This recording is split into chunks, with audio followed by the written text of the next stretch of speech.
Masa Pak Tami, silakan.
Iya, terima kasih Mbak Fitri. Pada kesempatan kali ini saya senang sekali ya pada siang hari ini terutama sekalipun mendung cuacanya tapi nyaman ya buat itu, buat belajar gitu sambil rebahan pun boleh, tapi nanti ketika kita sesi foto bersama itu ya teman-teman, berpakaian lengkap ya. Dan, mmm, ya alhamdulillah, kita bisa bersama lagi pada kesempatan Coffee for Change kali ini bersama Rumah Bijak Digital dan tambah seru ya setiap CFC-nya Rumah Bijak Digital karena kita kalau ngomongin gadget itu memang nggak ada habisnya. Sebuah teknologi ketika kita masih kecil dulu mungkin belum ada di sekitar kita. Nggak tahu ya kalau generasi yang sekarang memang sudah terbiasa. Kalau saya dulu nggak ada sama sekali, jadi nggak terbayang apa itu gadget yang akrab dalam kehidupan kita, ternyata sekarang kita harus menghadapinya. Dan, makanya pada hari ini saya senang sekali karena melihat teman-teman yang sudah antusias untuk bergabung, kita belajar bersama-sama, semua bisa jadi guru, semua juga bisa jadi murid, dan pada kesempatan kali ini perkenalkan, saya Tami dan sebelumnya saya mengucapkan Assalamualaikum warahmatullahi wabarakatuh. Dalam 1 jam ke depan, saya akan membersamai narasumber, juga teman-teman dari Rumah Bijak Digital, untuk berbincang santai bahwa kita bergadget itu asik loh, bisa gitu ya. Nah, bersama dengan narasumber kita kali ini, Kak Nur Firdaus. Nah, siapakah beliau? Boleh operator di-share screen, biodata atau CV dari Kak Nur Firdaus kalau ada. Nah, Kak Nur Firdaus adalah seorang praktisi psikologi anak dan remaja, juga penulis buku, serta founder dari Gerakan Relawan Edukasi.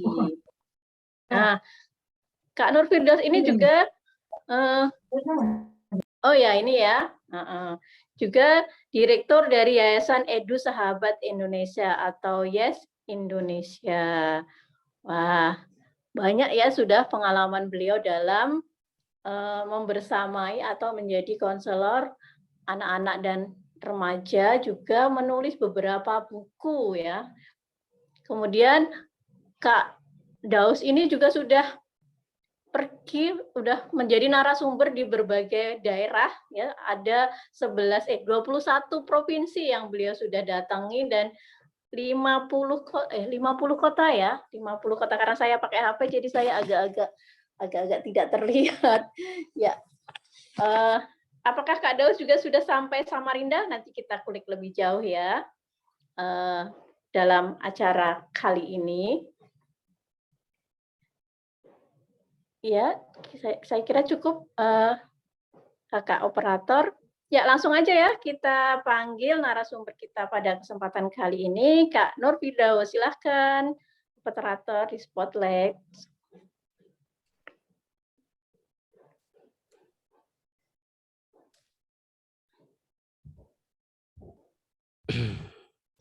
Langsung Bu Tami, Iya.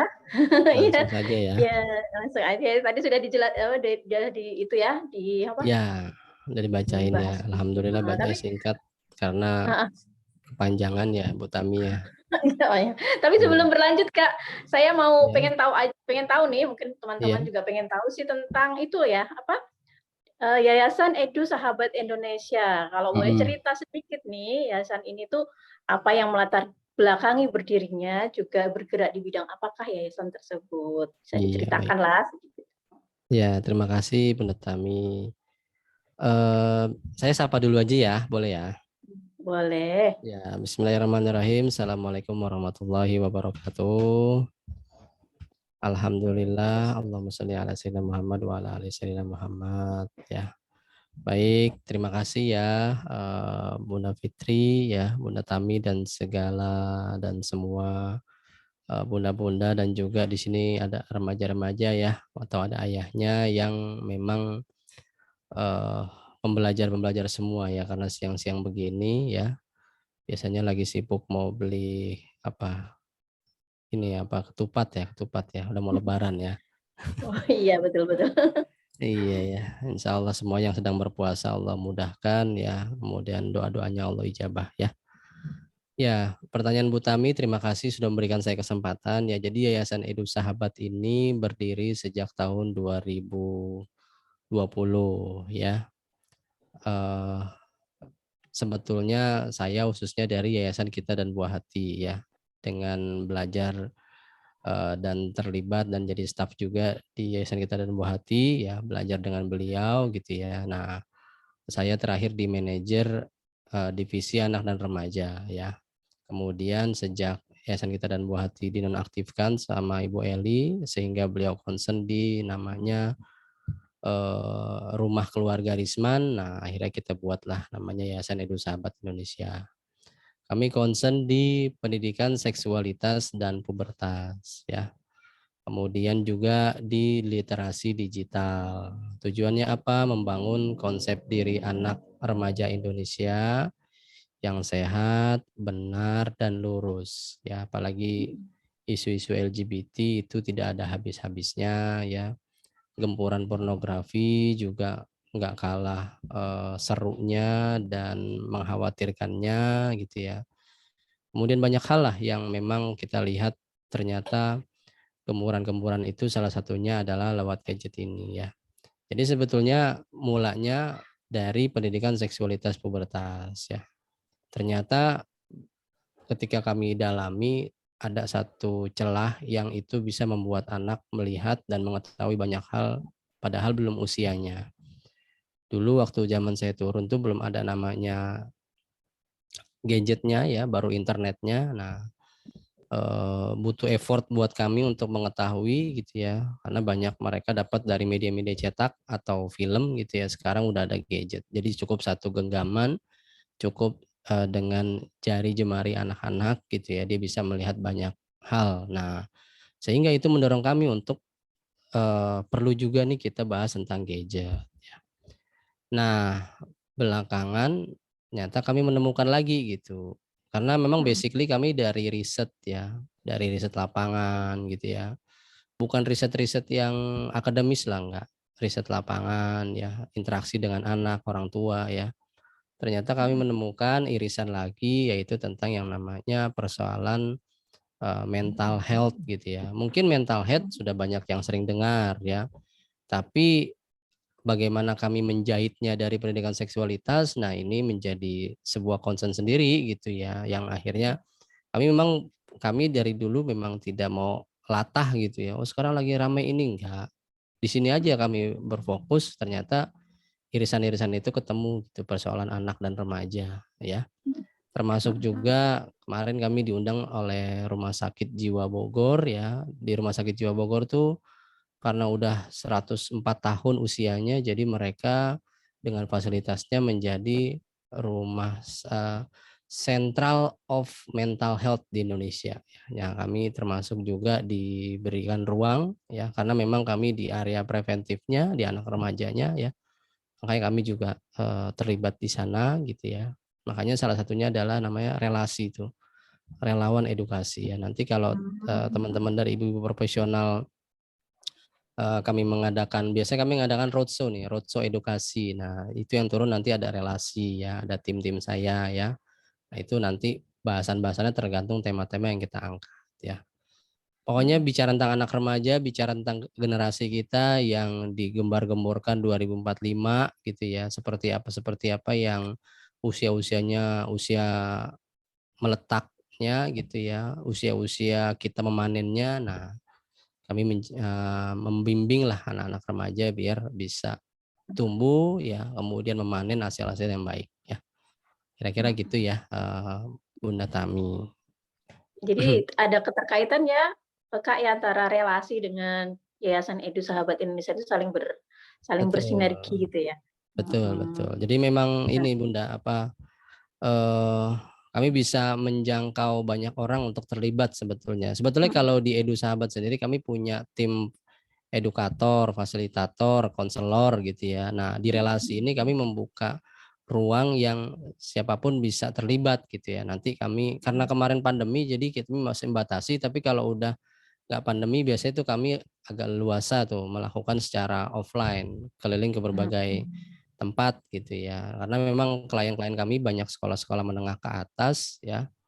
90% sekolah berbasis agama ya. Nah, berbagai daerah juga yang kami kunjungi. Nah, relasi ini untuk menjembatani ya agar kami bisa juga menjangkau sekolah-sekolah lainnya karena memang ini nggak mudah ya karena bicara pendidikan seksualitas juga kan awareness-nya sudah punya atau enggak gitu ya. Termasuk belakangan kami juga diminta di banyak pesantren ya.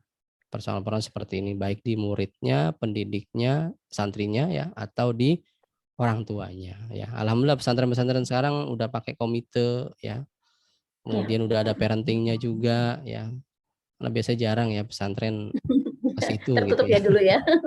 Ya karena Iya. tantangannya juga banyak ya. Sebenarnya kalau saya cerita persoalan-persoalan di lapangan tuh yang saya temukan ya, yang saya dapat secara langsung atau dapat konsultasinya gitu ya itu. Nah ini kaitannya dengan gadget juga ada. Ya itu sebetulnya gadget ini pintu masuk aja sih ya. Makanya kenapa kami juga perlu bicara tentang literasi digital ya termasuk dengan yang kita bahas hari ini. Gitu kira-kira Iya. Bunda.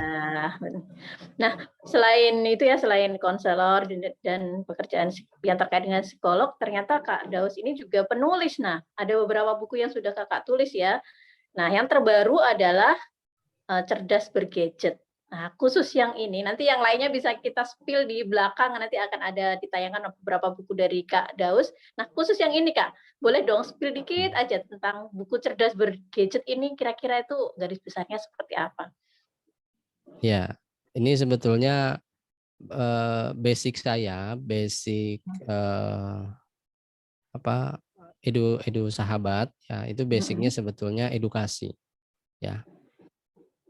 Eh, jadi gini, sebetulnya kenapa sih kita butuh edukasi gitu ya? Karena edukasi ini akan menjadi sebuah basic knowledge ya. Nah, basic knowledge ini nanti akan menjadi basic value ya. Nah, jadi jangan berpikir cerdas bergadget ini isinya nanti tentang oh nanti kita pakai ini jadi bisa ini gitu. Jadi muatannya awareness yang kadang hal sederhana tapi lupa bahwa di sini ada muatan-muatan yang harus kita berikan ke anak ya. Pertama saya bikin rumus cerdas itu apa di sini ada ya tipsnya dari cerdas bergadget ya. Kemudian di sini saya bahas tentang YouTube apa yang harus kita edukasi ke anak ya termasuk kita sebagai orang tua bagaimana. Kemudian saya bahas juga sedikit tentang narkolema ya, narkotika lewat mata. Ya itu harus konten sendiri yang saya bahas. Kenapa? Karena semua konten, semua aplikasi, bahkan iklan-iklan, nah itu pasti ada muatan-muatannya. Makanya saya bahas narkolema. Terus bahas juga sosial media, bahas juga tentang game ya. Nah itu yang saya bahas. Kemudian bahas juga usia-usia anak kita yang seperti apa sih karakteristik dengan dunia digitalnya. Nah gitu sih ya, cerdas bergadget. Ya Seperti benar itu. sih ya. Memang itu ya namanya bergadget ini asik ya memang. pasti deh asik, kita aja yang emak-emak aja asik gitu ya. Kalau nggak ada pekerjaan lain yang sudah memanggil-manggil mungkin akan tenggelam dalam keasikan bergadget ini. Nah, Iya. ironisnya emak-emak ini kadang suka suka itu ya sama anak-anak, kita tahu asiknya anak-anak pun kalau lagi asik bergadget kita bisanya cuma marah-marahin gitu ya. Nah, menurut Kak Daus ini asiknya bergadget ini seperti apa itu? Biar kita tetap apa ya, tetap dalam koridor memanfaatkan teknologi tapi tidak tenggelam dalam, eee, apa, dimanfaatkan oleh teknologi tersebut. Iya, baik. Eh, Bicara tentang asik, saya nih dikasih waktu sampai 1:45 ya, presentnya ya. Iya boleh. Ya, sebenarnya saya udah nyiapin materi, tapi saya coba sesuaikan Mhm, aja. Eh, jadi saya pernah diundang. Jadi dengar kata asik tuh gimana sih? Kan menyenangkan ya. Dengar kata mhm asik mhm. pasti menyenangkan gitu ya. Sama nih waktu itu saya diundang jadi pembicara juga ya, judulnya bersahabat dengan gadget gitu ya. Saya sampaikanlah ke panitianya gitu yang bikin tema lah, saya bilang. Ini sebetulnya gadget nggak usah dijadikan sahabat juga, kita juga udah pengen banget jadi sahabat gadget gitu kan ya. Karena segala Mhm, sesuatu yang kita dapatkan dari gadget kan sebetulnya menyenangkan ya kan. Kan mhm sahabat mhm. pengennya begitu ya. Terus sahabat juga kan orang yang bikin nyaman. Nah, itu gadget udah memberikan kita semuanya gitu ya. Bahkan gadget ini bisa bikin seseorang yang jadi nggak bersahabat justru gitu kan ya. Yang dekat tadi udah ada di video kan malah jauh gitu ya. Yang jauh malah dekat gitu ya. Justru ini gadget bisa ngerusak persahabatan gitu. Oh, jadi jangan bersahabat ya, bukan jangan bersahabat. Nah, termasuk pembahasan kita hari ini asik ya. Nah, saya udah ngobrol nih sama Bu Fitri ya. Eh, Boleh gak hurufnya satu ilangin gitu ya. Ntar saya coba bikin eh, pendekatan lewat asik seperti apa ya. Ini jangan berpikir gadget itu kalau udah megang gadget pas sudah asik deh ya. Asik aja. Apa ya, kita bisa sambil tiduran ya, kita pulang kampung aja jalan berjam-jam, berhari-hari gitu dengan ada gadget udah cukup asik gitu ya. Kita sendiri gitu ya, ada gadget juga udah cukup asik gitu ya. Apalagi anak-anak kita gitu ya, udah cukup asik banget gitu ya. Nah, makanya pendekatan saya pendekatan edukasi ya. Nanti saya akan bahas seperti apa nih ya, bergadget asik gitu ya, dengan beberapa hal yang mesti kita ketahui. Mudah-mudahan bisa kita pahami juga ya. Saya coba share ya, Bunda ya. Ya boleh Kak. Ya, ini secukupnya aja lah ya. Saya coba sesuaiin waktu Mhm, aja karena nanti ada boleh. tanya jawab ya. Udah muncul kan ya slide saya ya? Sudah? Ya, ya. Tuh lihat aja gambar anaknya aja gadget sama mukanya gedean gadgetnya ya kan, ya Mhm. gimana, saking saking asiknya kan tuh dia sampai ditempel ke mukanya gitu ya, betapa asiknya nih gadget ya. Apalagi kita sebagai orang dewasa gitu ya dan anak-anak kita yang memang tentu saja perkembangannya juga berbeda ya. Nah, salah satunya adalah ada, limbik system di otak anak yang sudah matang di usia 8 tahun. Nah, kalau di gambar ini usianya belum 8 tahun berarti kan limbik sistemnya sedang berkembang. Nah, kalau 8 tahun tuh udah berkembang. Udah berkembang berarti udah siap-siap nanti ketika dia masuk, prapuber, kemudian dia puber gitu ya. Nah, itu perasaannya lebih luas lagi ya, lebih banyak lagi gitu ya. Nah, anak-anak yang perkembangan emosinya sudah bukan perkembangan, emosinya sudah berkembang ya, itu, apa-apa pendekatannya selalu ukurannya adalah hal-hal yang sifatnya situasi emosi sesaat ya, termasuk kata-kata ini, asik. Jadi pendekatannya tuh mereka tuh pertimbangannya asik nggak asik gitu ya, "Ngapain sih Mah ikut nge-Zoom? Ah, paling dengerin orang ngomong, mendingan aku lihat YouTube lebih seru, lebih asik," Mhm. gitu ya. Ya. Seru nggak seru, pertimbangannya gitu, ya. Itu area-area situasi emosi itu. Eee, Asik nggak asik, seru nggak seru, enak nggak enak, nyaman nggak nyaman, suka nggak suka, gitu, ya. Nah, justru sebetulnya kita mau bicara hal ini karena nanti tujuannya adalah membangun awareness untuk mengisi dan mengembangkan ada yang namanya PFC. Ya, PFC itu prefrontal cortex tuh. Di situ area executive functionnya manusia. Fungsi pertimbangan, fungsi pengendalian, ya, fungsi pengelolaan ya, pengelolaan diri. Oke. Tapi sebelum itu saya mau ngajak Bunda nih ya. Kita kan nih yang aktif ada 4 ya layar videonya ya. Kita cek nih ya, yang lain aktif juga apa enggak gitu ya. Saya menyampaikan satu kata ya, ayah bunda atau teman-teman remaja ya. Kata ini silakan langsung direspon, waktunya hanya 1 menit saja. Menurut ayah bunda ya, kira-kira apa ya? Pesan saya 1, nggak usah ngomong tentang alat elektroniknya. 2, nggak usah ngomong mereknya, gitu ya. Saya akan munculkan satu kata, jangan ngomong alat elektroniknya, jangan ngomong mereknya, ya. Terserah sisanya dari itu, yang penting waktu 1 menit. Oke, siap, kita baca sama-sama tuh. Gadget, ya. Silakan di chat Zoom ya, chat Zoom, di chat Zoom ya. Oke, kita lihat bareng-bareng. Ya, internet, oh seru. Ya, apalagi, ayo, boleh satu kata, boleh satu kalimat, ya. Yang penting 1 menit. Mainan, ya, oke, info, menyenangkan, ya, komunikasi, ya, oke, update, oke, teknologi, teknologi ya deh, ya, tadi nggak boleh ngomong teknologi alatnya, oke, belajar, oke, apalagi, ya, oke, ada lagi 5, 4, 3, waduh, lupa waktu, 2, 1. Oke, terima kasih ya, ayah bunda semua. Ayah nggak ada ya, bunda ya, dan teman-teman remaja. Ya, atau mungkin ada ayah kali yang di sebelah ya. Oke, ini saya kan ngomong satu ya, kata gadget gitu ya. Tadi ada menyenangkan, lupa waktu, banyak lah sebetulnya. Ya. Karena gadget ini kan alat ya. Jadi kita nih masuk di sebuah era yang sebuah dunia yang dunianya bisa terbagi menjadi 3 kalau kata saya ya. Ada dunia nyata ya. Dulu belum ada gadget namanya dunia gaib. Sekarang namanya dunia maya ya. 3 dunia ya. Apalagi sekarang ada yang namanya metaverse ya. Itu apalagi itu udah konkret tuh, bentuknya benar-benar dunia tuh. Ya, metaverse ya. Makanya berlomba-lomba nih perusahaan bikin lapak di metaverse ya. Nah, termasuk pengajaran dan sebagainya lah nanti. Nah, tapi yang saya temukan di lapangan tuh anak-anak perempuan sering ngomong gadget itu sosial media ya. Yang laki-laki gadget itu adalah game ya. Nah, yang menarik saya pernah dapat nih komentar anak itu gadget itu surga dunia. Wah, berarti udah tahu tuh adanya surga ya. Cukup dengan gadget dia ketemu surga dunia di situ. Iya. Kemudian ada lagi bahkan yang saya pernah dapat tuh adalah suami ya. Gadget dia sebut sebagai suami ya. Ini anak SMP kelas 2. Itu anak perempuan yang ngomong ya. Wah, saya bilang suami ya. Kalau ayah bunda ada yang mau sampaikan apa itu suami berkaitan dengan gadget ya silakan tulis sini. Atau jangan-jangan bunda di sini ada yang juga menganggap gadget itu suami.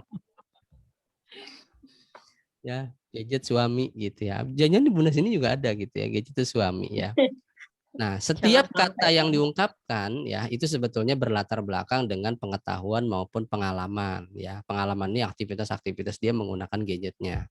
Termasuk anak yang tadi ngomong tentang suami ya. Anak menggunakan gadget sebagai suami karena menurut dia gadget itu udah kayak seorang istri dengan pasangannya itu suaminya. Kalau kata anaknya nih, Kak, kalau istri itu tidur malam di kamar sama siapa, Kak? Sama suami. Nah, itu Kak, sama sama saya. Kalau istri pergi kemana-mana Kak, sendirian, ditemenin sama siapa Kak? Sama suami. Nah, itu saya. Kalau istri kesepian, kira-kira dia sama siapa Kak? Sama suami. Nah, itu saya. Kalau istri dalam keadaan sedih, butuh dihibur agar dia kembali senang, itu sama siapa Kak? Sama suami. Nah, itu saya Kak.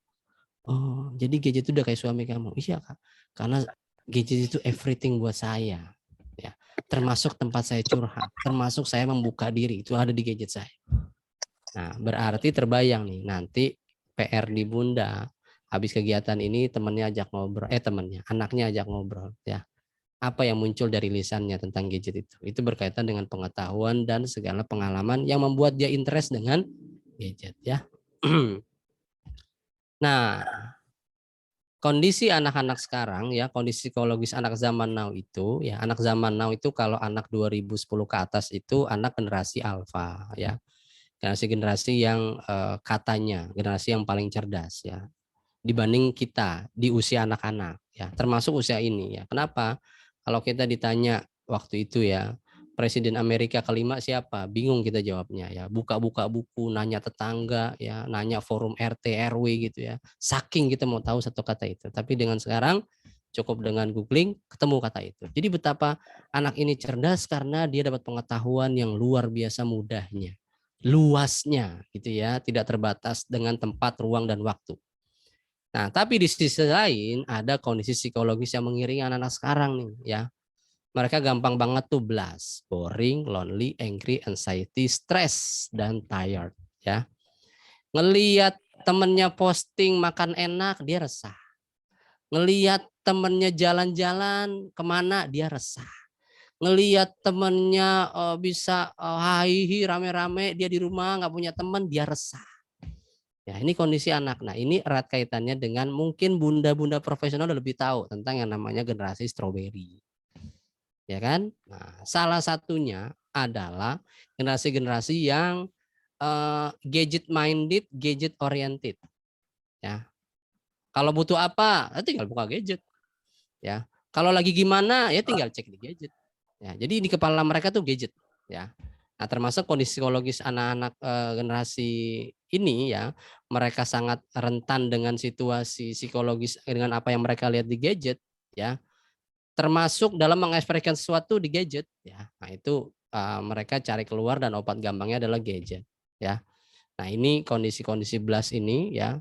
Salah satunya ini yang saya kaitkan dengan mental health tadi ya, anak-anak sekarang itu ya generasi strawberry lah yang mana usianya gitu ya. Pokoknya itu anak-anak yang usia puber ke atas tuh ya. Jadi mereka banyak tahu gitu ya, tapi belum tentu paham. Termasuk juga mereka karena saking banyak tahu dan gampang tahu, mereka ada yang namanya self assessment. Sering dengar ya, Bunda ya. Kalau perlu dibahas sendiri nih kapan waktu ya, undang pakar gitu ya. Sering banget mereka melakukan self assessment. Saya pernah dapat nih. Saya konsultasi sama anak gitu ya, datang ke saya, umur 21 tahun sebetulnya ya. Tiba-tiba dia konsultasi sama saya gitu, Kak, saya mau konsultasi. Kenapa? Saya orangnya tuh depresi, Kak. Oh, dari mana kamu tahu? Iya, Kak, saya udah self assessment, Kak. Saya udah isi semua itu, Kak. Dan itu muncul, Kak, diagnosa saya. Ternyata saya depresi, Kak. Oh, ya udah. Apa yang udah kamu dapat, nanti kita lihat ya bagaimana obrolan kita. Saya bilang ngobrol aja. Pas ngobrol, ini anak kayaknya nggak ada depresinya deh. Ini anak kayaknya kata depresi aja dekat aja enggak gitu ya. Ini anak cuma dalam kondisi stres dan bingung doang. Tapi kenapa dia bisa bilang depresi ya gitu. Nah, ini sebetulnya dekat dengan label sebetulnya. Akhirnya dia melabel kan. Nah, label ini dekat dengan yang namanya rasionalisasi. Dia bisa mengatakan ini ke orang tuanya, "Mah, aku stres nih, Mah." Kenapa? Aku udah ngecek, Mah, aku udah asesmen diri aku stres gitu. Apalagi dikaitkan dengan pelajaran sekolah. Aku sekolah di situ stres, Mah. Stres itu bikin aku begini-begini. Bahkan orang tua yang langsung nangkep, langsung dikunyah, langsung ambil keputusan gitu ya, pindahin anaknya gitu ya, tanpa memberi waktu dan ruang ya. Nah, ini kondisi yang membuat anak-anak kita blasted sehingga dia gampang banget ya dengan gadget. Oke. Nah, ini kita sadari ya bahwa di gadget itu manfaat banyak banget, tapi resikonya juga banyak. Nah, ini sebetulnya saya mengenalkan aja ya, kita juga pernah tahu ya, ini banyak ya resiko-resikonya, Bunda bisa cari juga ya. Banyak lah ya, seperti dua mata pisau ya, bisa bikin orang mati atau dibui ya. Ini beberapa contoh-contohnya ya. Ini yang saya bilang tadi, diajak bersahabat gadget tapi ternyata di sini banyak bukan sahabat ya. Ini juga ya, bikin mati ya demi konten ya. Nah, ini yang harusnya kita kembangkan di anak-anak kita ya. Termasuk kita sebagai orang tua juga bisa mengembangkannya yang namanya PFC tadi. Karena saya lihat ya, ada beberapa orang tua tuh yang lupa untuk menjaga ini PFC-nya ya. PFC ini diisi dengan yang namanya pengetahuan, dengan namanya wawasan ya. Hati-hati kalau PFC ini nggak dikembangkan dengan baik, yang terjadi adalah limbic system atau segala sesuatu setiap ada persoalan dia akan ditangkap oleh amigdala. Amigdala itu masih ada di area limbik dan dia direspon dengan 1 fight, 2 flight, lawan atau kabur ya. Ini contoh aja nih, kemarin lagi rame ada seorang ibu guru. Nah, tuh ibu guru bikin postingan Holy Wing dan HRS gitu ya. Ya kan? Kenapa? Karena menurut dia nih harus nih gitu. Ada kaitannya, pakai di posting gitu ya. Mungkin dia geram dengan nggak tahu nggak HRS-nya apa Holy Wing-nya atau pemerintahnya gitu. Akhirnya mama juga nggak kalah seru, didatengin lagi ya. Emak ya, emak ketemu the power of mama gitu ya. Di videoin ya, viral lagi. Nah ya, apakah harus seperti itu gitu ya. Nah ini kan rumah bijak digital gitu ya. Kan sebetulnya yang kita perlukan adalah nih mama kita mau tegur gitu. Ini mau diviralin apa mau enggak nih?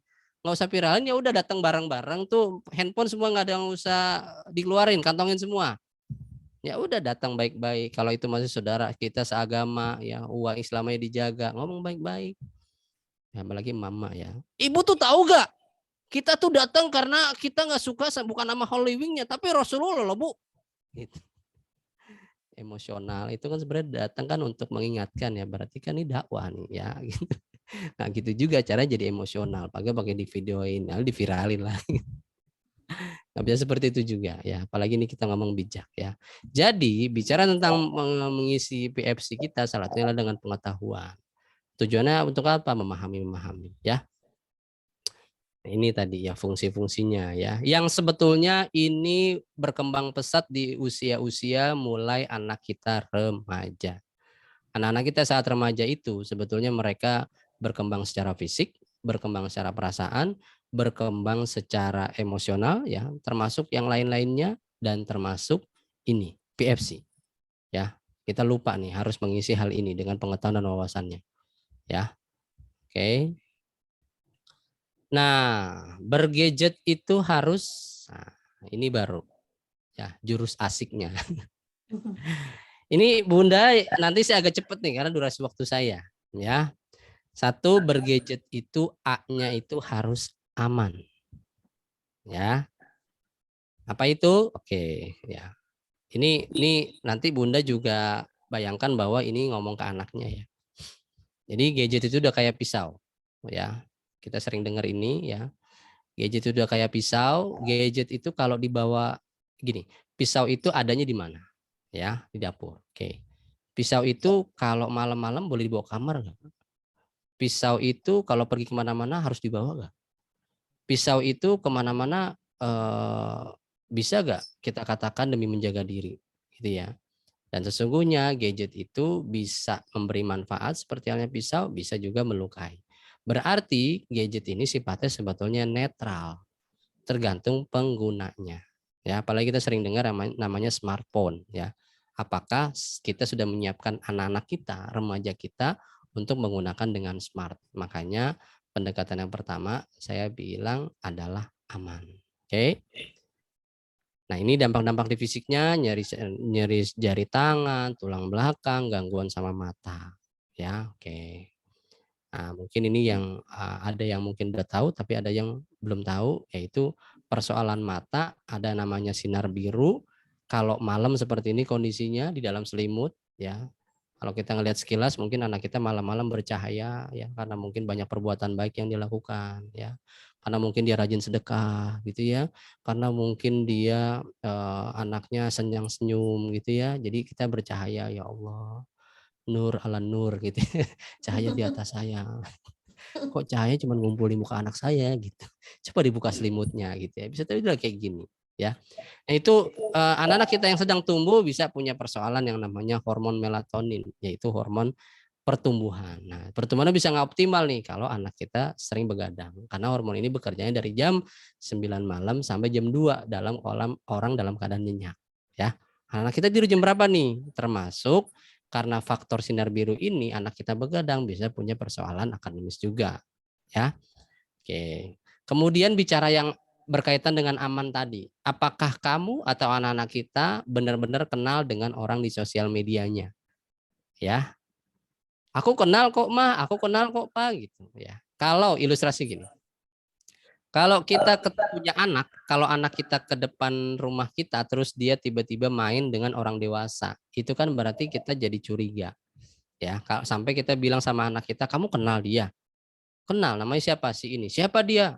Nggak tahu. Orang lewat tadi namanya si ini, om ini gitu ya. Sehingga kita bisa bilang, nggak boleh, itu orang asing. Kamu nggak kenal. Siapa dia kamu nggak kenal kan? Mama juga nggak kenal. Rumahnya di mana nggak tahu juga. Aslinya siapa nggak kenal ya. Dia anak-anak kita ketemu orang asing. Nah begitupun anak-anak kita dengan menggunakan gadget ya banyak banget anak-anak kita kenal dengan orang asing.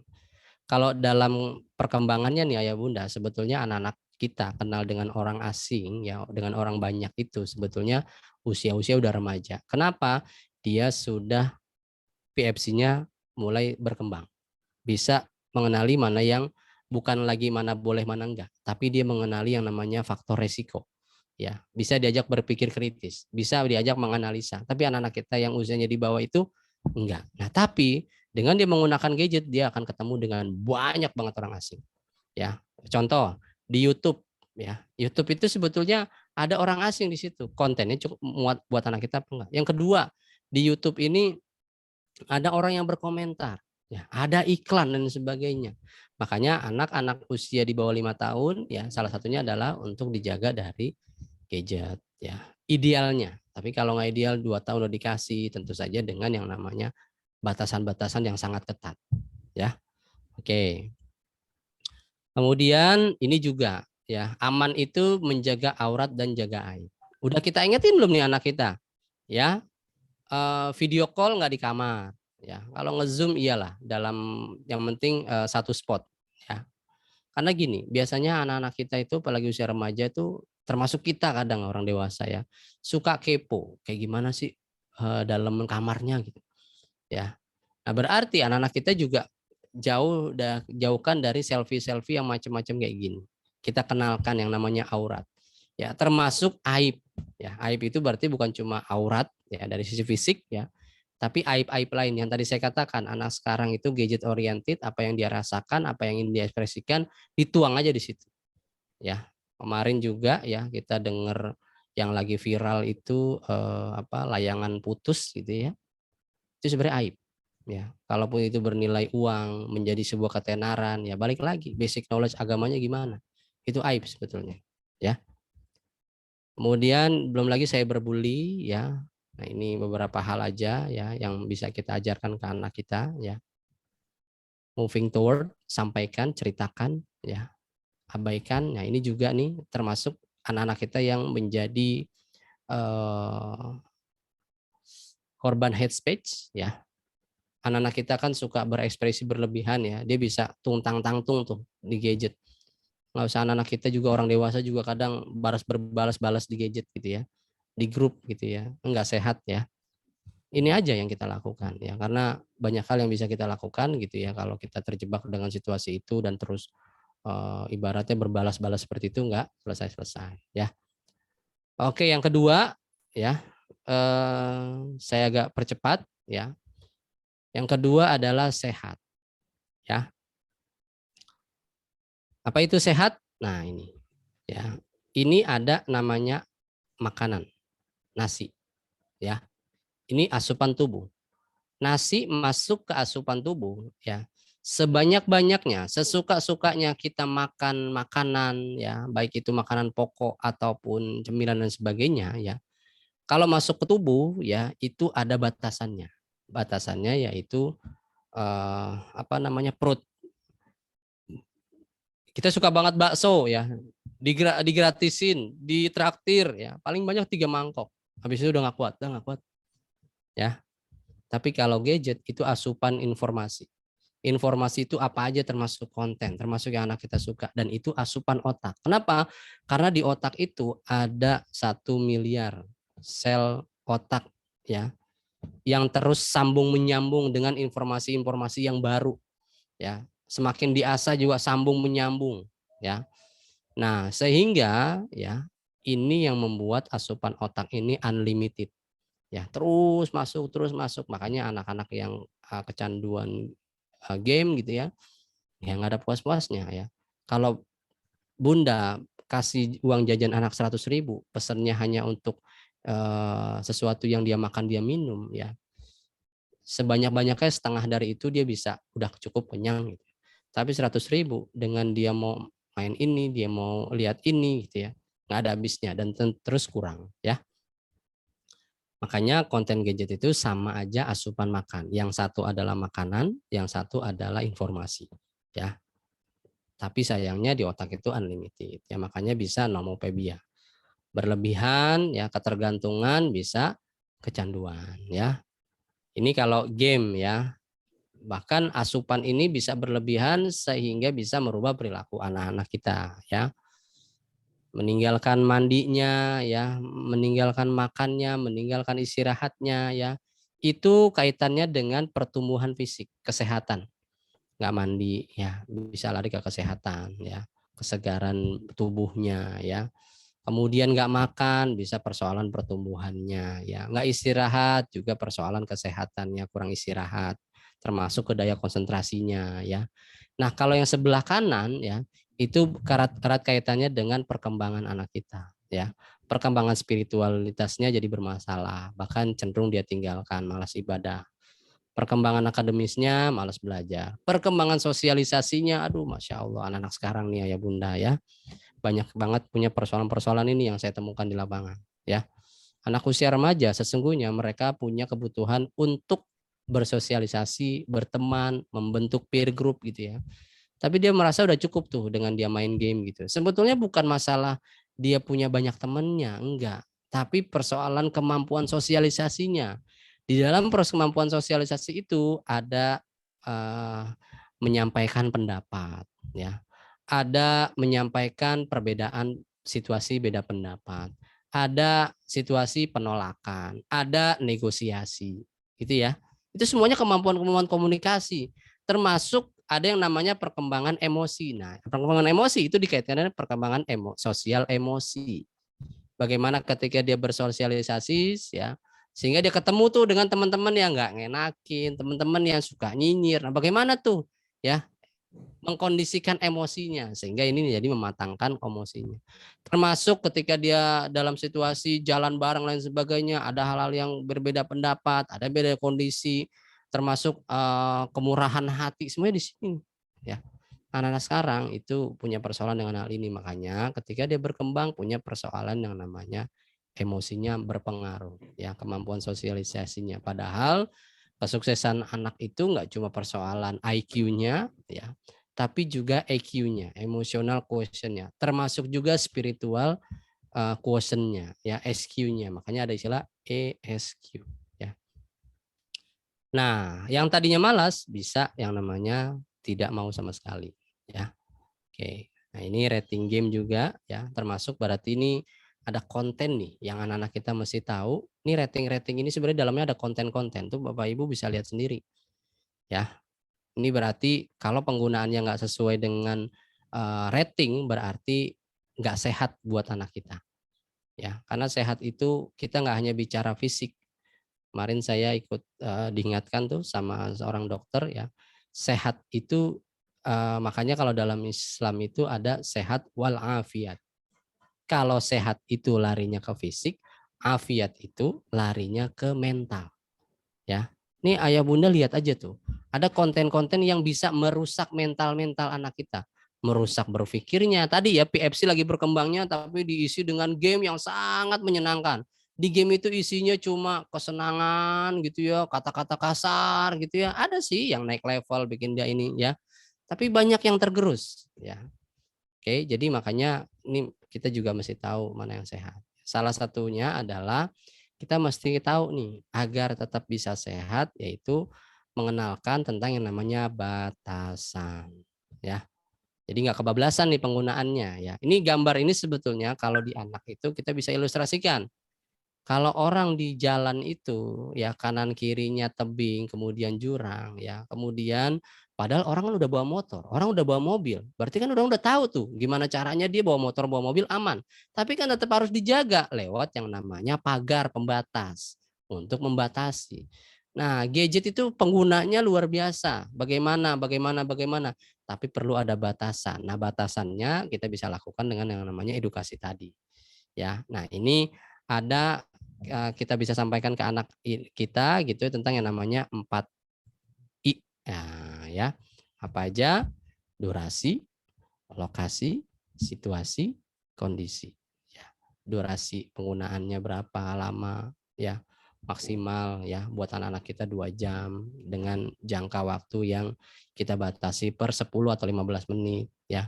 Kemudian lokasi, kita kenalkan sama anak kita di rumah ya, di area mana ya yang dia boleh menggunakannya ya. Situasi juga, situasi bagaimana di tempat forum atau situasi lagi sama keluarga atau lagi bagaimana, itu kenalkan ya.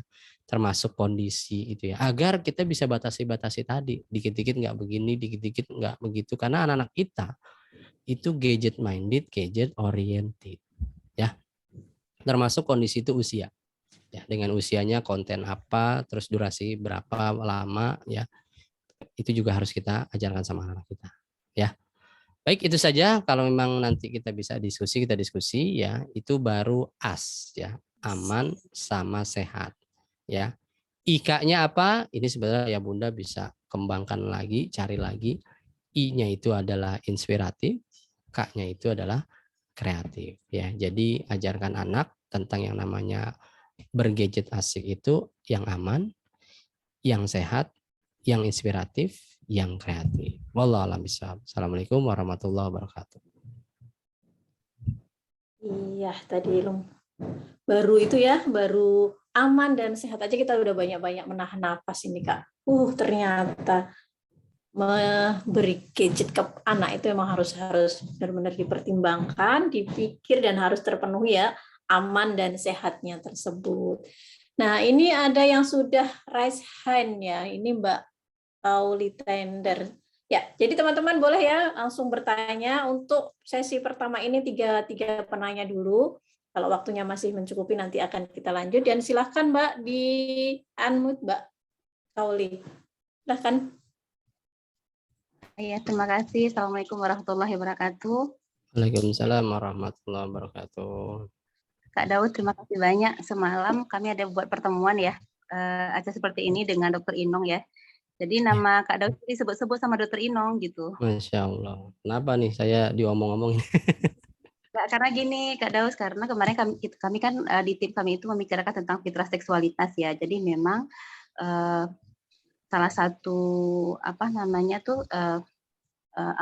kan kemarin kami lebih membicarakan ke masalah LGBT ya Kak ya. Salah satunya itu kan dari gadget salah satunya. Jadi kemarin kata Dokter Inong, ini saya pembukaannya saja, nanti untuk lebih lanjutnya nanti undang Kak Daus gitu kata beliau kan gitu. Jadi pas tim ini teman saya ini mengundang Kak Daus, ya Masya Allah luar biasa gitu Kak Daus, langsung ketemu sama Kak Daus.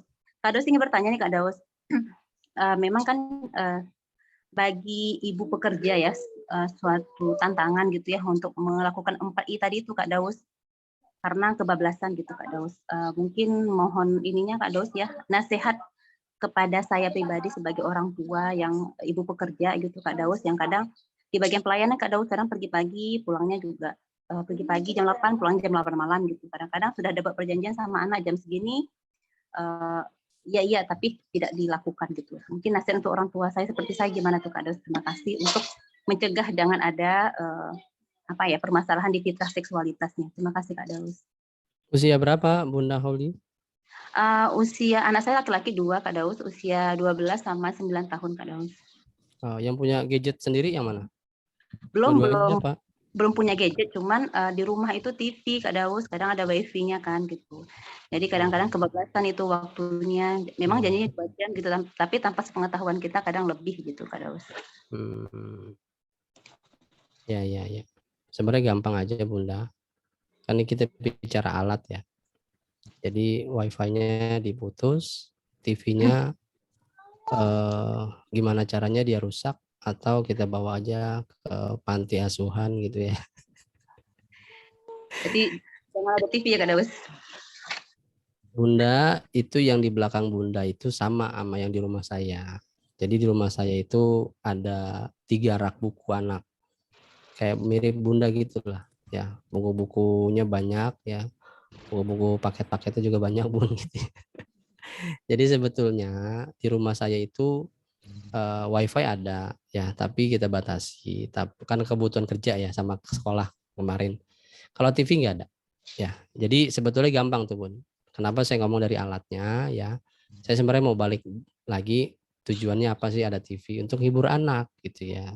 Hiburan anak pasti TV ya gitu ya, karena memang sebagai wanita pekerja gitu ya, atau orang tua pastilah bekerja. Sekarang gimana caranya kita membatasi itu? Cuma membatasi ini kita alihkan dengan sesuatu yang misalkan anak punya hobi apa ya. Kemudian anak suka baca, ini anak saya tumbuh menjadi anak yang literasinya luar biasa ya, senang banget baca gitu ya. Bahkan yang kelas 5 SD dia juga sekarang kalau udah megang buku ini banget ya, tekun banget gitu ya, anak laki padahal. Padahal anaknya nggak bisa diem, tapi megang buku dia diem gitu ya. Biasanya kan orang megang gadget diem ya. Sebenarnya megang gadget dia juga lihat, malah norak gitu, ngeliat layar norak dia. Terus puskesmas gitu lagi ngantri, dia lihat TV iklan gitu tonton, norak gitu. Tapi maksud saya ada suatu pengalihan yang lain ya. Nah, berkaitan dengan anak yang 12 tahun tuh Bunda ya, kita kasih amanah sama dia ya. Untuk karena gini, pengawasan gini, kalau secara formil saya bisa bilang gini nih, ajak ngobrol sama anak, dialog sama anak ya, bilang nak, Bunda harus bekerja ya, otomatis Bunda nggak bisa memberikan pengawasan kepada kamu ya, tapi dalam setiap doa Bunda selalu titipkan sama Allah ya, segala sesuatu yang kamu lakukan nih Allah akan pantau nih, apalagi anak 12 tahun ya, dia sudah mau masa puber ya, udah mau masa puber, rasa ingin tahu udah lebih tinggi gitu ya. Nah, Bunda hanya bisa berdoa sama kamu nak selama Bunda bekerja. Ya, berarti ya ketika Bunda bekerja, kamu melakukan apapun, Bunda mungkin bisa anak ikhtiar, telepon, kamu lagi ngapain, nonton apa, coba video call misalkan, lihat nih Bu. Kan kamu jawab ya. Kalau kamu jawab berarti kan Bunda ngasih pertanyaan, tapi bukan sesuatu yang apakah itu benar atau enggak gitu ya. Makanya tadi saya bilang itu TV-nya aja gimana caranya gitu ya. Kemudian ajak ngobrol lagi, abang kalau nggak ada TV abang bisa ngapain? Ngapain mah? Saya takutnya ntar kalau anak kebanyakan di depan layar tuh mati gaya gitu. Ya nggak salah kok, gadget nggak salah. Saya nggak ngomongin gadget, cuman anak itu udah banyak gaya apa enggak gitu. Tapi takutnya mati gaya aja gitu ya. Nanti kalau punya persoalan-persoalan apa, gadget minded gitu. Ini contoh aja nih Bun. Ini biar kita nggak, saya juga nggak gini ke arah kesana enggak. Contoh nih, ada anak yang kecanduan pornografi misalnya. Jadi terapi nih ya. Salah satu terapinya adalah dia harus olahraga. Misalkan, udah kamu main bola sana gitu. Nah, dia nggak pernah nih dalam perkembangan dia nggak pernah nih main bola, seru-seruan main bola, teriak-teriak main bola, ngegolin gitu kan. Kemudian rame-rame merayakan gol gitu ya. Dia nggak pernah nih.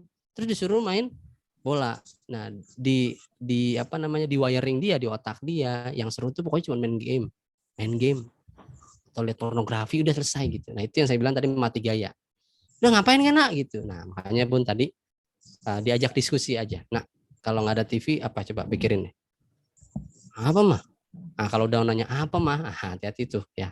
Udah banyak jangan tuh bahwa kesenangan tuh ada di media-media gadget tadi.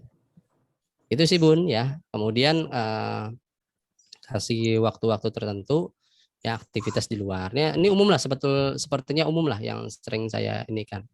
Ya. Yang paling penting adalah segala yang dilakukan adalah tujuannya buat apa. Ya, kita pun demikian juga.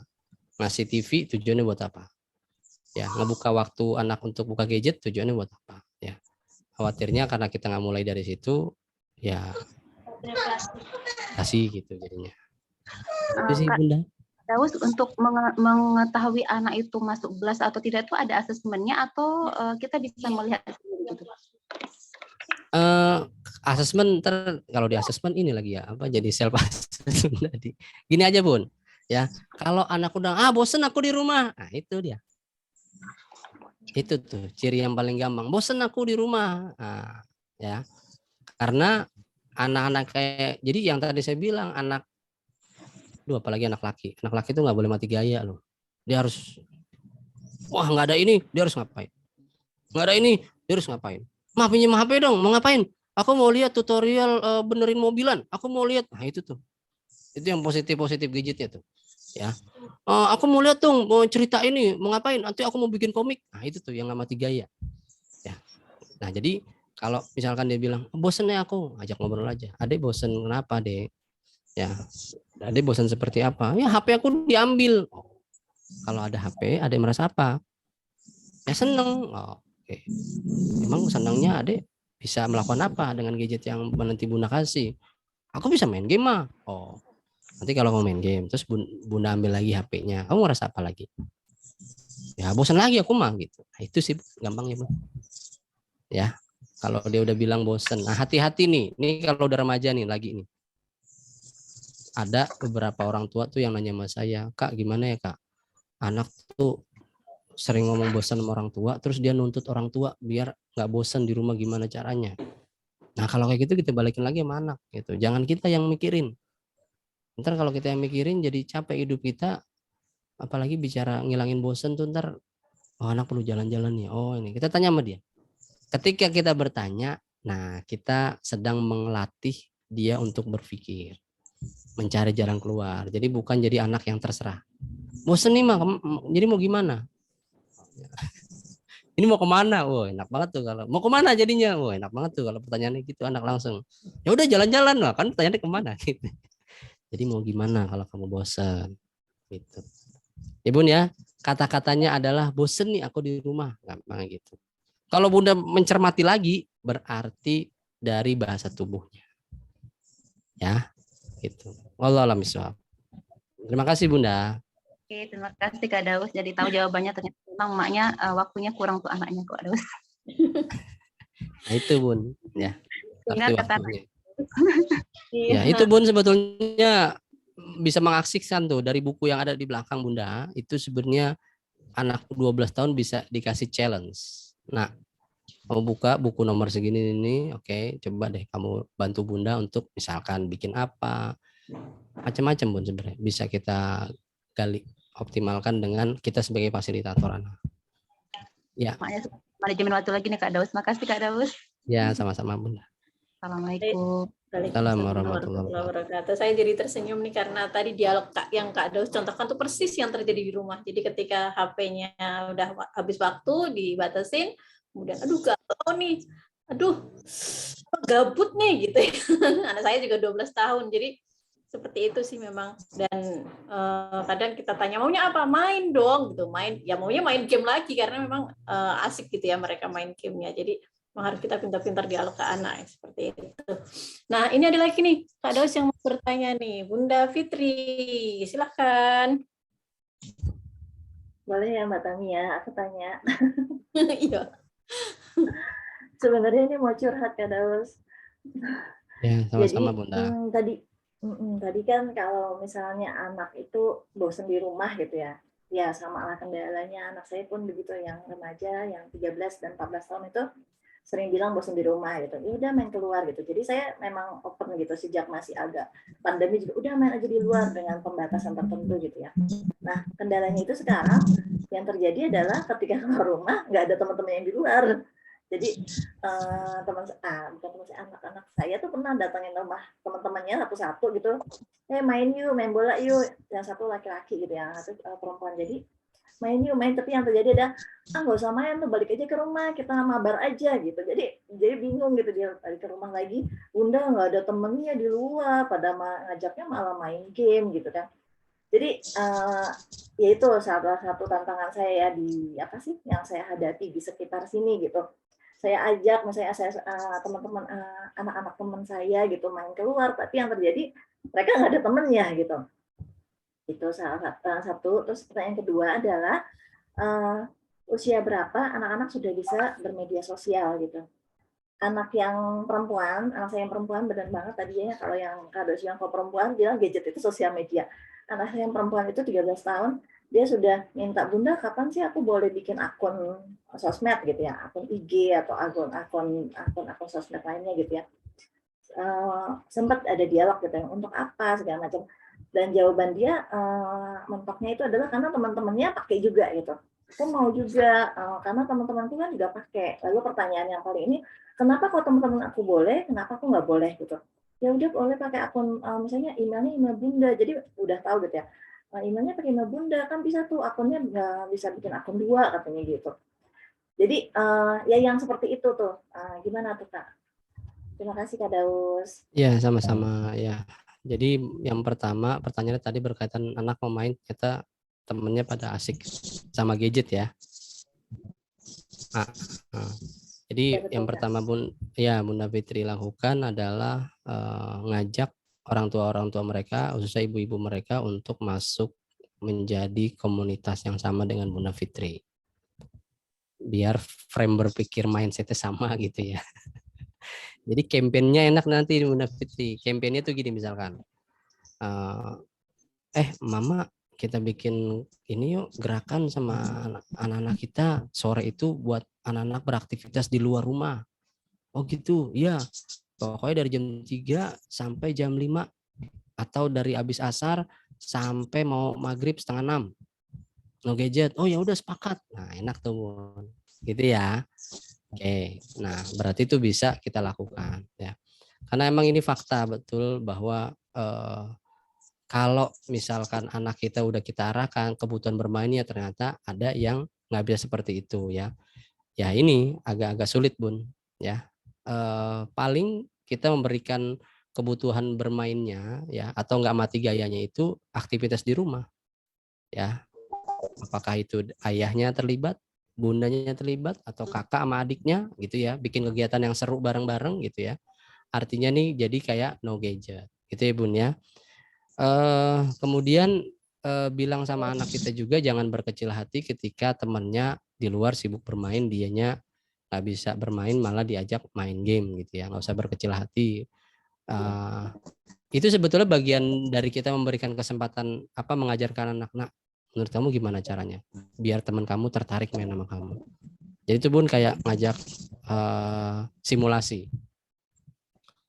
Ya gimana Bun, orang pada ngajak main, coba gimana? Misalkan nih Bunda nih megang gadget, main. Terus kamu mau main bola sama Bunda, gimana coba cara ngomongnya? Main bola yuk. Enggak main gadget. Nah terus kamu jawab apa? Enakan main bola lagi, seru. Enakan main game seru. Main bola bisa seger lagi. Main gadget juga apa yang seger? Main gadget paling seger mata doang gitu. Kalau ini semuanya ada keringetan gitu ya. Nah ini juga kita main game juga gerah-gerahan, keringetan gitu. Ini sebenarnya Bun, itu bagian dari melatih kemampuan sosial dia. Meskipun dia hari itu akhirnya nggak dapat. Gimana nak? Usaha kamu dapat teman. Nah sebetulnya dengan simulasi tadi kita menjadikan anak kita sebagai penggerak sebetulnya. Ya, nah itu bisa lewat simulasi tadi Bun. Penolakan itu ketika kita latih anak untuk bisa berpendapat lagi, memberikan argumentasi lagi, nah itu melatih sosialisasi dia. Ya karena fakta bahwa anak-anak sekarang memang seperti ini, kecuali kita kalau kata Bu Eli itu mendidik atau mengasuh anak itu butuh orang sekampung lah kayak gini berarti. Ya ternyata memang kita perlu banyak melibatkan sehingga punya mindset yang sama, akhirnya membuat sebuah gerakan. Kalau perlu, kalau mau gampang lagi Pak RT-nya ajak ngobrol gitu ya, sehingga menjadi gerakan RT gitu. Gitu ya Bun ya. Oke, kemudian berikutnya tentang yang namanya punya media sosial. Kalau dari semua batasan usia sosial media nih Bun, ya itu rata-rata minimal usia 13 tahun. Ada yang 12, tapi sesungguhnya mereka mengacu sama 13 tahun. Argumentasinya adalah bahwa di usia-usia ini anak sudah masuk usia remaja. Sudah bisa mengetahui mana yang boleh, mana yang enggak, mana yang beresiko, mana yang enggak. Itu ya gampangnya. Padahal fakta yang saya temukan enggak sejalan. Kenapa? Tadi yang saya bilang, anak belum dapat edukasinya ya. Sehingga dia udah tahu tuh mana boleh, mana enggak. Tapi kita lihat sekarang. Ya, anak ngomong kasar bebas aja di situ ya. Anak mau ngata-ngatain orang bebas aja di situ gitu ya. Anak mau bikin nge-share tontonan, video dan sebagainya dilakukan aja gitu. Nggak sejalan, nggak seiring. Jadi saya sesungguhnya sebetulnya nggak patokan usia kalau saya. Benar bahwa usia itu sudah bisa mengetahui ya. Kan kalau kita kaitkan dengan agama itu kan sudah akilnya udah mulai berfungsi. Nah, itu PFC sebetulnya ya. Tapi seperti yang Bunda lakukan tadi buat apa? Nah, itu saya balik lagi tadi ke tujuan. Tujuannya buat apa, Nak? Kan teman aku pada punya. Nah, ini sebenarnya ngajarin motif nih, Bun. Oh, motif kamu. Motif itu kan dorongan, gitu ya. Pendorongnya apa pendorongnya nih? Oh, teman kamu pada punya. Memang apa? Maksudnya kalau teman kamu pada punya pada buat apa tuh? Buat ini, buat itu, buat ini, buat itu. Oh, gitu. Jadi maksud kamu punya sosial media biar kamu bisa ini, bisa itu. Oke, apalagi? Gitu sih, Bun. Nah, sesungguhnya sebetulnya yang saya mau cek itu adalah bener gak nih usia 13 tahun anak sudah bisa memilah dan memilih, udah nggak melakukan sesuatu tuh dengan ikut-ikutan gitulah, khususnya di anak kita. Ternyata kita menemukan itu, oh anak saya udah bisa menolak nih terhadap sesuatu yang nggak baik. Oh anak saya punya penguatan yang baik nih, kalau dia melakukan kebaikan, terus temennya komen, terus dia bisa ngasih argumentasi, oh berarti udah bisa nih. Nah itu berarti kita bisa katakan bahwa boleh. Tentu saja ketika udah bisa bilang boleh, kasih batasannya. Batasan waktu, batasan kondisi, termasuk batasan-batasan perilaku-perilaku apa yang boleh. Ya, benar sih Bun. Ya. Jadi kalau dari usia benar udah boleh. Ya, tapi perlu kita sampaikan batasannya. Ya. Kira-kira gitu Bu Fitri? Terima kasih Kak Daus. Ya. Satu lagi boleh nggak Kak? Mumpung saya ingat. Saya Silakan. boleh nggak Kak Tami? Iya. Boleh. Ada pertanyaan di chat Tahu ya. soalnya. Ini aja, tadi Kak Daus awal menyebutkan tentang relasi. Nah ini pertanyaan saya adalah siapa aja yang bisa jadi relawan, terus kalau misalkan harus daftar kemana? Itu aja sih Kak, itu aja. Bunda Siapa Fitri tahu nih, domisili, Bunda Fitri domisili di mana Bun? Bekasi. Oh Bekasi, ya. Iya. Ya, sebetulnya gini Bun, relasi itu dibuat tadinya khususnya buat anak remaja. Jadi yang terlibat anak-anak muda nih, ya. Ternyata kami berpikir relasi ini sebetulnya bisa lebih cakupannya bisa agak kita gedein lah. Termasuk nanti kita bisa melibatkan para orang tua. Nah, biasanya nih Bun, kami selalu pendekatannya adalah edukasi, ya. Nah, edukasi ini kami bikin biasanya tematik nih Bun, ya. Tentang gadget. Gadget ini sebenarnya kan luas ya Bun ya. Misalkan apa game aja, atau sosial media aja, atau pornografi aja gitu ya. Termasuk juga tentang bullying dan sebagainya gitu Bun ya. Nah itu tematik. Nah kalau karena itu muatannya edukasi, nah biasanya kita punya inilah prasyarat-prasyarat lah. Orang yang siap edukasi begini-begini gitu lah. Termasuk misalkan nanti boleh aja kita kerjasama nih ya. Misalkan kita bikin TOT nih ya, temanya apa, tentang misalkan gadget atau misalkan game atau misalkan sosial media. Oke, terus sasarannya siapa nih, apakah buat anak atau buat orang tuanya nih gitu ya. Kayak hari ini yang saya sampaikan kan bisa ya, materinya buat anak bisa kan ya, terus yang hari ini saya sampaikan bisa kan ya buat para orang tuanya kan ya gitu. Nah, itu bisa kita lakukan Bun. Nah kalau lagi offline biasanya itu ada misalnya gini lah, kayak di satu titik misalnya Bunda di Bekasi, jadi simpulnya lah misalkan simpul di Bekasi, kemudian ada lembaga, ada sekolah atau ada apa yang bisa kita jangkau, karena relasi ini sebetulnya kan gerakan ya. Jadi misalkan pendekatan edukasi, kemudian nanti ada lagi pendekatan campaign, misalkan kayak hari ini kita bahas tentang asik gitu ya. Nah asik ini misalnya ntar jadi campaign gitu. Campaignnya apa? Gerakan asik bergadget, gerakannya apa gitu. Termasuk nanti dari yang saya katakan sadar itu bisa turunannya bisa bikin lagi tuh gitu sih Bun. Jadi untuk menjadi relawan tuh sebenarnya kita terbuka aja, kecuali nanti harus ketika ingin jadi edukator, jadi apa, nah itu biasanya ada prasyarat. Bahkan sesimpelnya nih Bun, kalau misalkan kita mau ke satu sekolah nih kalau offline ya, atau ke satu lembaga atau panti atau apalah gitu ya. Terus misalkan Kak, timnya naiknya dari mana Kak? Dari sini Bun gitu ya. Oh, turun di stasiun Bekasi ya? Iya. Oh ya udah deh Kak. Kebetulan di rumah ada mobil. Ntar saya bantuin ke situ deh Kak bareng-bareng. Sesimpel itu Bun. Ya, jadi kayak inilah, kayak sijum, nasi Jumat. Gak susah-susah.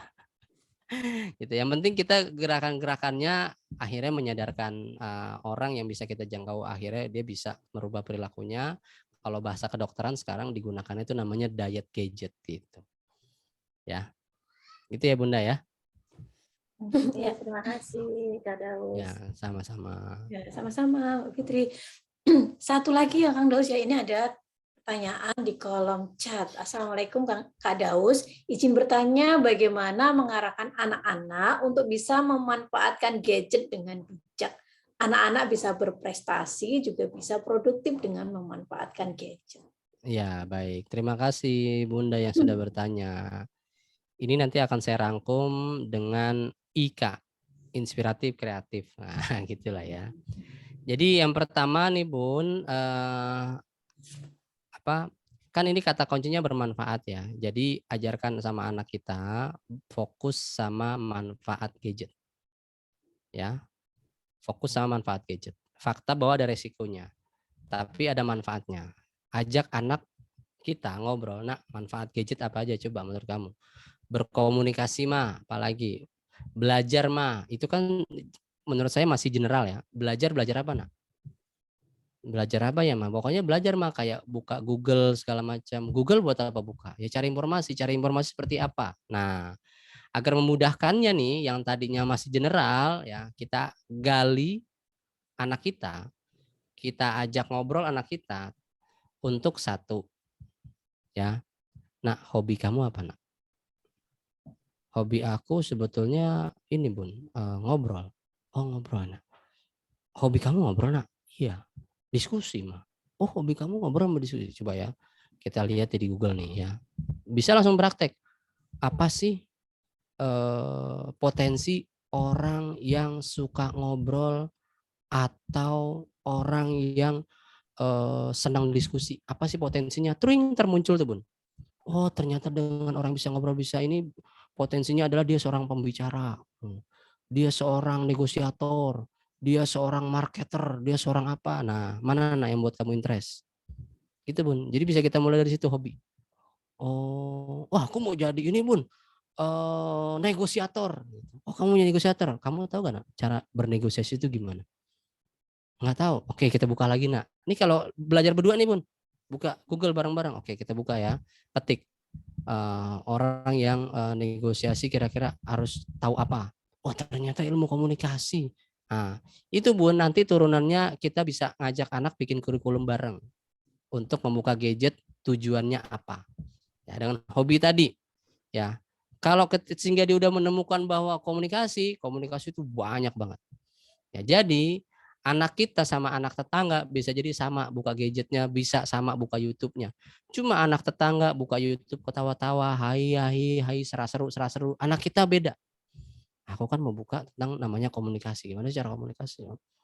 Mah, aku udah dapet mah. Apalagi anak sekarang tuh pengen yang simple-simple. Tutorial. Nah, tuh. Ya, terus praktekin ya.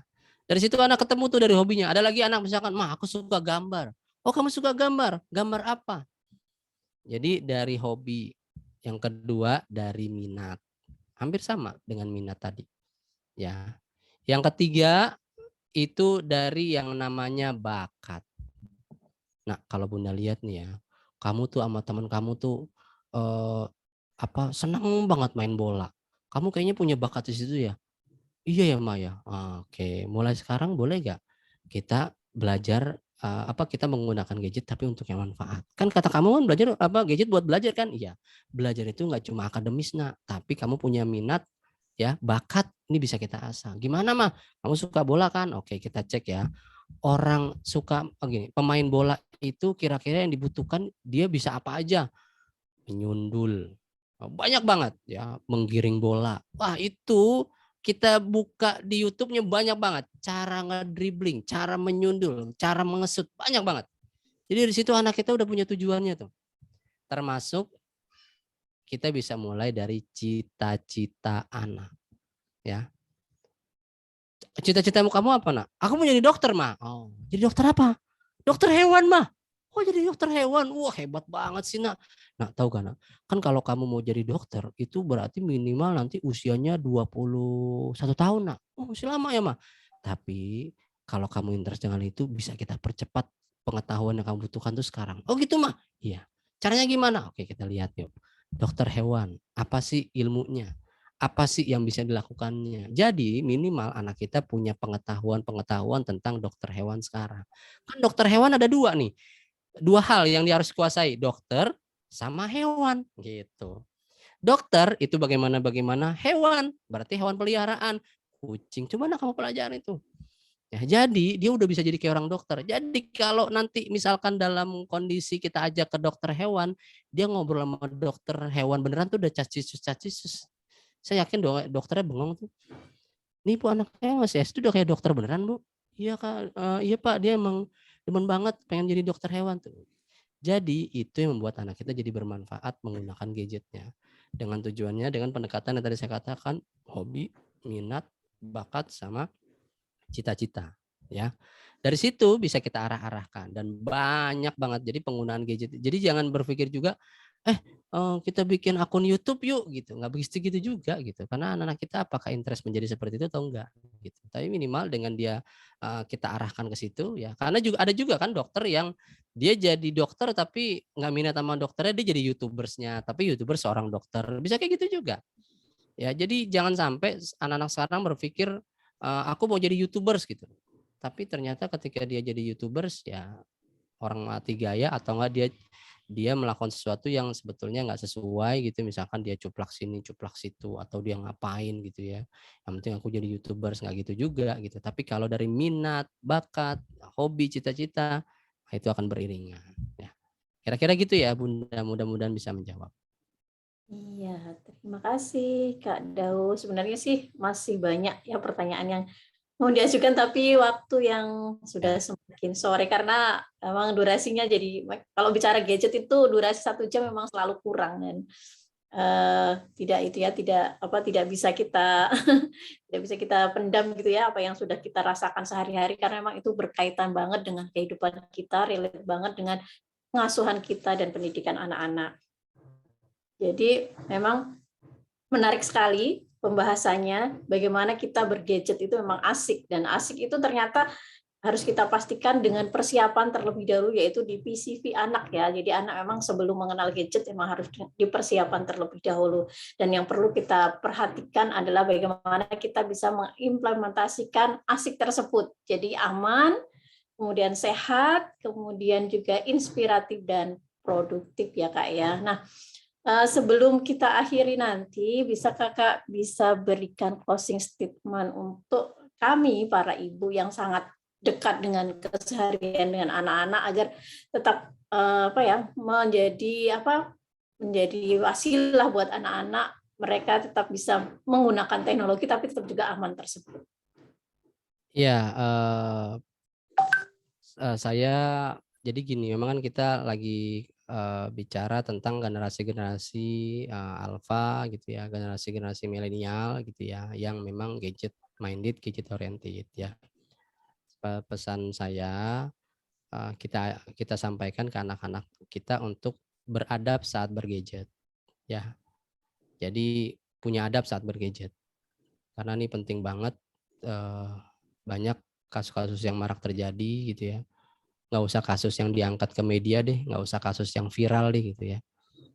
Kan penggunaan gadget keundangan sehari-hari ya, di sosial media kan gitu juga ya.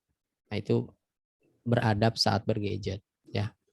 Jadi beradab saat bergadget itu bukan seberapa banyak yang kita dapatkan atau anak kita dapatkan ya. Apakah followernya ya, apakah subscribernya ya, apakah friends-nya ya, dan lain sebagainya. Itu berarti termasuk monetize-nya ya, termasuk iklan yang didapatnya. Bukan seberapa banyak itu yang didapatkan, tapi seberapa banyak diri kita, diri anak-anak kita yang bisa kita berikan untuk memberi manfaat bagi dirinya maupun bagi orang lain ya. Jadi itu sih ya, itu penting karena sekarang yang banyak orang cari itu gimana caranya biar viral, gimana caranya biar banyak followersnya ya. Makanya banyak sekarang orang beli followers gitu ya, nggak salah gitu, nggak salah. Yang penting tujuannya buat apa gitu ya. Terus orang sibuk-sibuk, anak-anak sekarang followernya dikit jadi minder segala macam gitu ya, nggak usah gitu. Yang penting nak, meskipun kamu cuma punya 1 followersnya ya, tapi kamu bisa memberi banyak manfaat dan kamu bisa ngambil manfaat dari situ banyak. Yang penting itu kamu udah yang baik menggunakan gadgetnya. Gitu sih kira-kira ya. Allah alam bisawab. Terima kasih, benar-benar Majlub ini harus beradab ya Kak ya. Nah sebelum berakhir mohon sebentar aja Kak untuk kita foto bersama. Silahkan teman-teman yang untuk dibuka itunya apa kameranya agar bisa berkesempatan berfoto bersama dengan Kak Daus. Silakan Pak Operator untuk mengambil foto.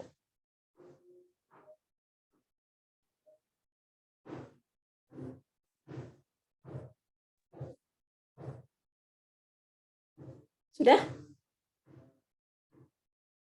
Sudah ya Mbak? Itu Mbak Yuni. Oke, terima kasih banyak atas kesempatan yang baik ini pada hari ini Kak Do sudah berbagi dengan kami, para ibu dan teman-teman dari Rumah Bijak Digital dengan materi yang sangat luar biasa, yang sangat mengena banget gitu ya, sampai nggak bisa menahan nafas rasanya ternyata seperti ini. Dan kebetulan juga karena tanpa pengetahuan tersebut keterlanjutan kita yang sudah sekian lama bisa diperbaiki lagi. Dan sekali lagi saya sampaikan terima kasih banyak kepada Kak Daus. Mudah-mudahan nggak bosan untuk berbagi bersama kami Rumah Bijak Digital, dan mungkin dalam kesempatan yang akan datang kita bisa berkolaborasi lagi. Dan juga teman-teman yang telah hadir pada siang hari, saya ucapkan terima kasih banyak. Semoga tidak bosan untuk terus belajar, untuk memperbaiki diri sehingga kita menjadi orang tua yang bersahabat dengan anak-anak dan memanfaatkan teknologi dengan baik. Saya kembalikan lagi kepada Bunda Fitri untuk melanjutkan acara. Iya, terima kasih Mbak Tani. Terima kasih teman-teman. Sebelum kita menutup acara, saya mau tanya dulu dong nih. Teman-teman boleh nih, boleh. Terima kasih Kak Daus, Masya Allah. Dapat rezeki ya saya nih, kita bisa berkesempatan bertemu dengan Kak Daus, walaupun masih secara daring. Nah, teman-teman nih boleh nih sampaikan dulu insight-nya apa sih yang sudah didapat dari pemaparan yang sudah diceritakan Kak Daus tadi. Supaya ini jadi bahan refleksi buat kami, buat buat teman-teman juga secara pribadi, apa sih yang sudah didapat gitu. Boleh di kolom chat, boleh juga raise hand. Adakah yang mau menyampaikan insight-nya? Kalau saya pribadi tadi, hal yang menjadi catatan besar adalah komunikasi atau dialog dua arah dengan anak itu penting banget gitu ya.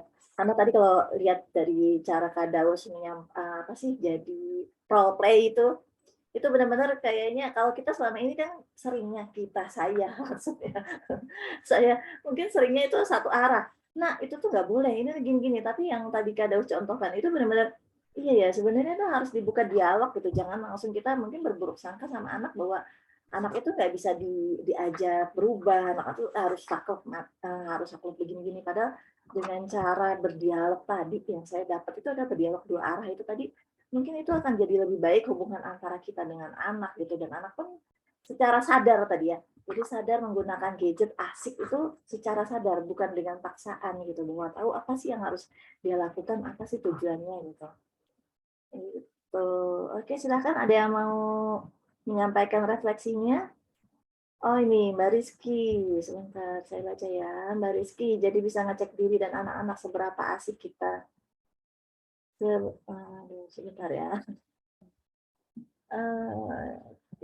Iya Mbak Rizky, jadi bisa mengecek diri dan anak-anak seberapa asik kita selama ini menggunakan gadget. Ini Mbak Hauli, insight-nya adalah saya harus ajak diskusi anak, memperbanyak waktu berkualitas bersama anak, no TV. No TV ini memang perjuangan ya Mbak Hauli. Saya pun no TV itu sudah berapa tahun ya? 3 tahun. Jadi setahun sebelum pandemi itu sudah ditutup sih. TV sudah nggak ada. Waktu itu alasannya karena remote-nya nggak ada. Padahal remote-nya disembunyiin sama saya. Oh, benar itu sebenarnya. Tapi belakangan akhirnya mereka tahu gitu loh kenapa tidak boleh ada TV.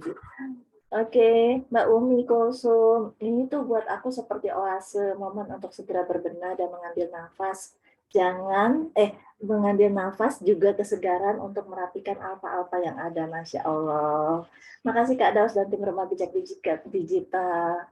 Alhamdulillah TV rusak. Oke, Mbak Sabaria, insight-nya yang saya dapat dari Kak Daus, banyak berkomunikasi dengan anak, boleh dengan membaca buku bersama. Alhamdulillah sekarang sebulan ini TV-nya rusak, jadi lagi berbenah tanpa TV. Pak Evano, ini ada laki-laki Kak Daus ternyata. Jadi semakin tahu kalau waktu untuk anak sangat kurang sekali. Iya. Mbak Tani sendiri, saya sudah no TV, tapi HP ini menjadi gadget favorit, dan pada hari ini tuh kesadar banget, meski sudah dibatasi yang satu, tapi ada yang lain. Oke, Masya Allah, terima kasih ya teman-teman.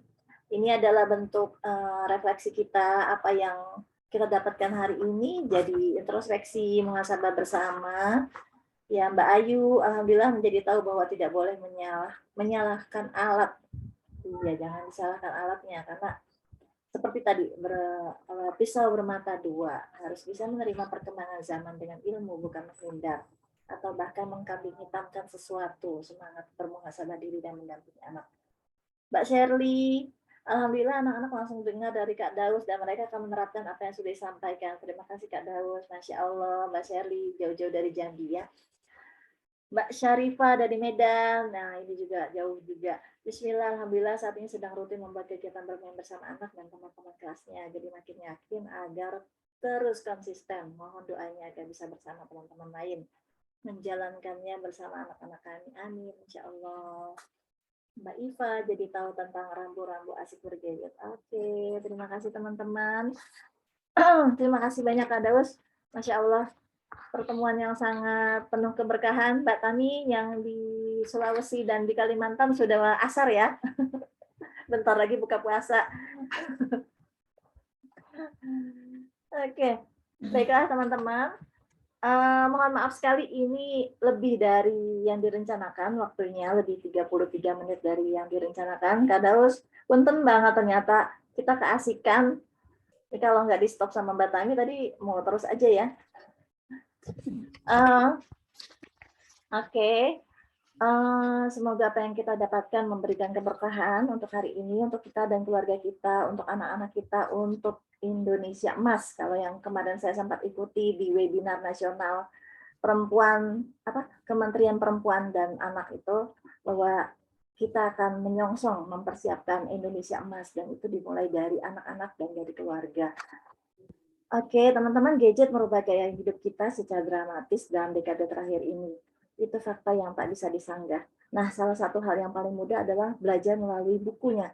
Tadi seperti yang sudah di-spill di awal oleh Mbak Tania, ada buku Kak Daus, yaitu buku Cerdas Bergadget. Mbak Yuni, mungkin bisa dinaikkan, Kakak Operator. Iya, nah ini bukunya. Bisa bundling ya, ini Aku dan Diriku Berharga, lalu ada Cerdas Bergadget. Mbak Yuni bisa dikatakan apalagi nih di dalam buku Cerdas Bergadget isinya apa aja sih gitu. Nah ini buku Aku dan Diriku Berharga, lalu ada Aku Lihat Layar Secukupnya nih dari Kakak tuh ya, saya punya nih bukunya. Click and Close ya, ini saya belum punya. Apa isi buku ini? Nah ini ada tentang gadget, game, media sosial, YouTube, narkolema, follow yang baik. Nah, seperti ini bukunya, manfaat bukunya insya Allah banyak memberikan manfaat. Lalu bagaimana cara mendapatkannya? Nah ini ada testimoni dari Ibu Eli sendiri. Buku ini juga sangat baik untuk bahan ajar, baik bagi orang tua dan guru di sekolah. Karena dari buku ini Anda akan mendapatkan bahan-bahan yang sangat memadai untuk melakukan interaksi yang hangat dan menyenangkan dengan anak atau murid Anda. Ada juga dari Kang Ajo Bendri, maaf saya nggak kelihatan tulisannya, dan Ayah Irwan. Nanti bisa di-share di WAG ya teman-teman ya untuk lebih jelasnya.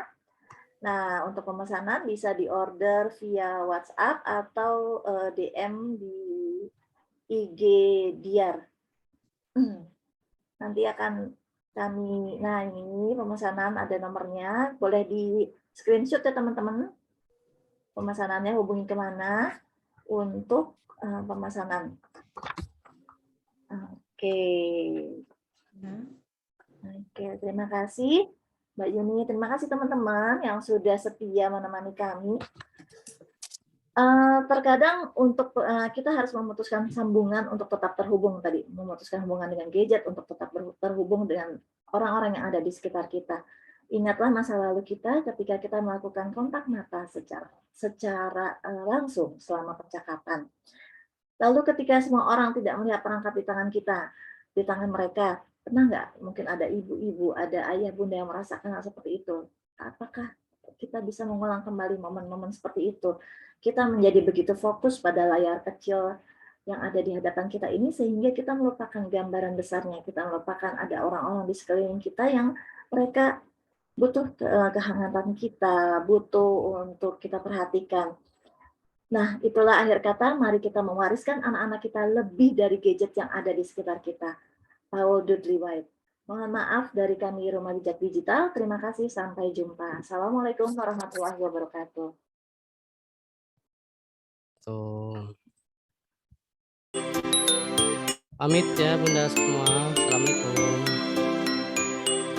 Terima kasih Kak Daud.